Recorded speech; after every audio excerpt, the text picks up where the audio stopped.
皆さん、こんにちは。大阪の大阪医で小児科を開業している佐藤です。よろしくお願いします。いつもアトピーの相談の時に話している内容を皆さんにも聞いていただきたく、この YouTube を作っています。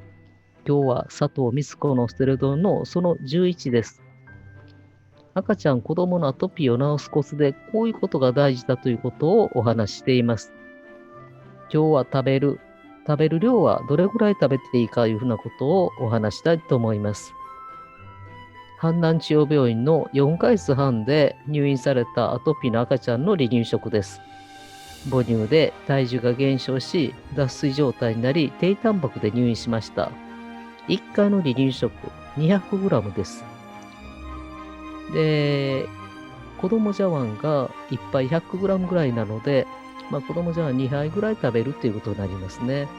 で、重湯が 80g、タンパク質が2種類、野菜が2種類です。計5種類を1日2回食べるんですね。入院して数日で1回 200g を1日2回完食したらしいです。これだけ食べるということです。4ヶ月半の赤ちゃんが。で、好きなだけ食べさせてくださいってお願いしています。作った離乳食を食べ終わっても、まだ食べたそうならもっと食べさせてください。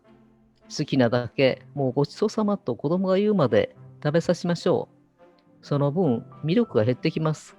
水分が多いミルクが減り、固めの離乳食になると、摂取水分が減って皮膚は乾燥し、良くなってきます。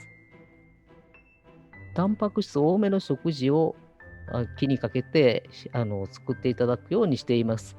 アトピーの皮膚から滲出液、かさぶたが剥がれていきます。栄養が皮膚から失われています。重症のアトピーの子供は低タンパク、低アルブミンになっています。0歳の必要タンパク量は体重あたり 3g って聞いていますので、皮膚から失われる量を補うと、だいたい2、3割増しでお願いしています。体重 7kg の子供だったら 27g っていうことになります。タンパク質の含有量について、中にはちょっと勘違いをされておられる母親もいます。で、これは森永のミルクのところから引っ張ってきました。で、例えば肉ですね。牛肉を 100g 食べたら、100g 全部タンパク質かというと、そうではありません。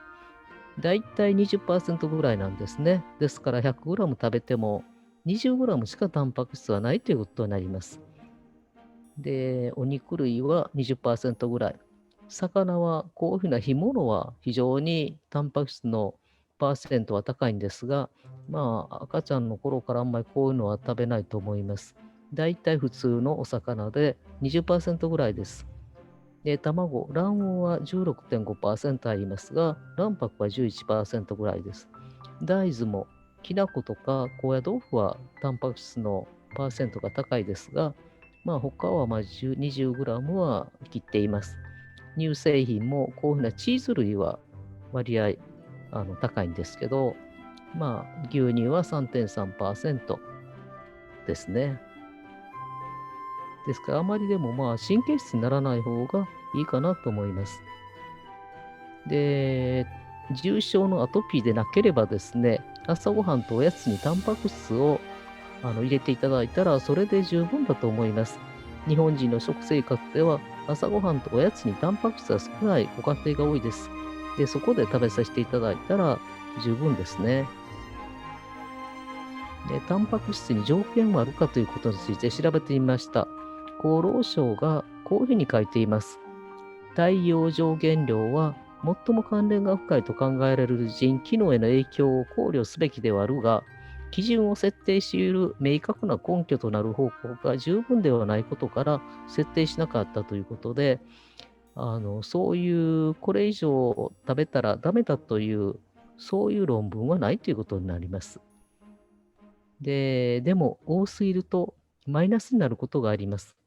タンパク質多めにっていうふうに説明していたんですが、大量のタンパク質を取ってしまった子供が何人かいました。たくさん取っているから皮膚は改善したかというと、逆に悪化したんですね。この子は1歳の子供で、体重あたり10グラム以上のタンパク質を食べた1歳のアトピーの子供がいました。10% のタンパク質を含む豆乳。こういう豆乳があるんですよね。こういうその高タンパクの食材を結構母親たちは調べてそれを使用している方多いですね。で、この 10% のタンパク質を含む豆乳にきな粉とタンパク質豊富な食材を混ぜてタンパク質リッチな飲み物を作った、心配性の母親でした。子供は1歳 10kg ですね。これぐらいの体重でしたが、朝晩このタンパク質リッチな飲み物を 500cc 飲ましたんです。500cc って大変だと思いますよね。こんなに飲んだらご飯食べません。で、しかも浸透圧が高いので、お茶を要求しました。豆乳だけ考えてもですね、1日 100g です。水分が多いので皮膚は良くなりませんでした。健康には問題なかったんですが、タンパク質の代謝産物の尿素窒素が高値となりました。正常範囲は20以下だったんですが、30以上になりました。これをやめてもらったら、ご飯も食べるようになり、で、お茶って言わなくなりました。で、尿素窒素もだんだん正常に戻っていきました。中にはこういう母親もいました。朝ごはんにお茶を 200cc 毎日飲ませていたんですね。で、おそらく健康にいいとか、アトピーに効くとか、そういう風なお茶だったと思うんですけど、たまたまその日はお腹が空いていたようだったので、300cc 飲ませた。そしたら吐いたと連絡があったんですね。びっくりしました。300cc お茶。子供が空腹だということを認識はしてたわけですが、対応が間違ってると思いますね。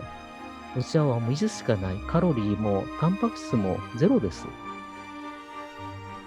過ぎたるは及ばざるがごとし、また少なすぎるのも問題だということです。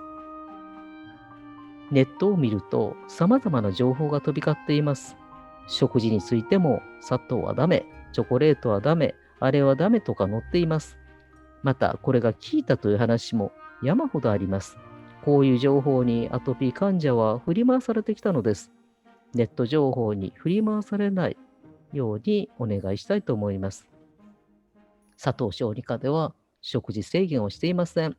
明らかな食物アレルギーがなければ除去する食材はありません。一つのものを食べ過ぎず、まんべんなく食べてください。たまにはマクドナルドもいいということです。普通でいいんですよ。普通の食事でいいんです。あなたが食べているもので好きなだけ食べさせてください。以上です。ありがとうございました。